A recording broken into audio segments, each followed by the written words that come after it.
did it. I cut the springs, just the front, because the rear already set kind of the height that I wanted to sit, but that front was way too high. So now it sits the way I wanted to sit, and now these 20-inch wheels look a lot better. Now it looks proportioned. It's not crazy high up in the air, and it doesn't make the tires look small. It actually looks the way I wanted it to look in the first place.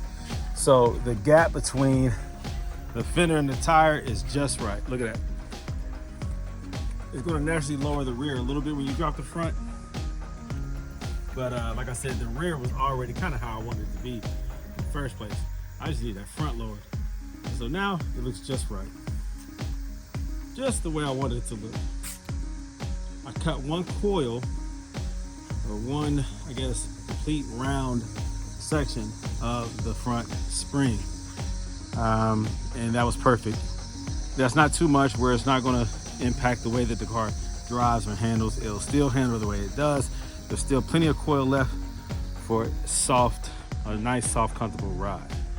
I like it. So now I am working on the tail lights, getting the tail lights replaced. But first I had to paint the corners red. So that's what I'm doing right now.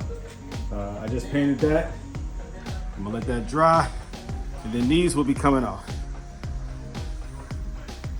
Some people do keep the factory ones on there. Some people will get the ones with the more clear center light right there, that cover right there. When it's yellow like this, it's just ugly. It doesn't matter what you do, that's just ugly. Some people like to keep it that way, I don't. So instead of using those, I swap them out with the ones that are red, clear, but then I paint that outer part. Just like this one. And so that gives it a nice crispy look. Of course, this one has the monoblocks style wheels. These are 19s. Gives it the look that I wanted this one to have. And I dropped this one lower. Give it that look right there. So that's cool. That's perfect. So, yep. There it is, guys. I love it. I love it. What do you think? What do you think?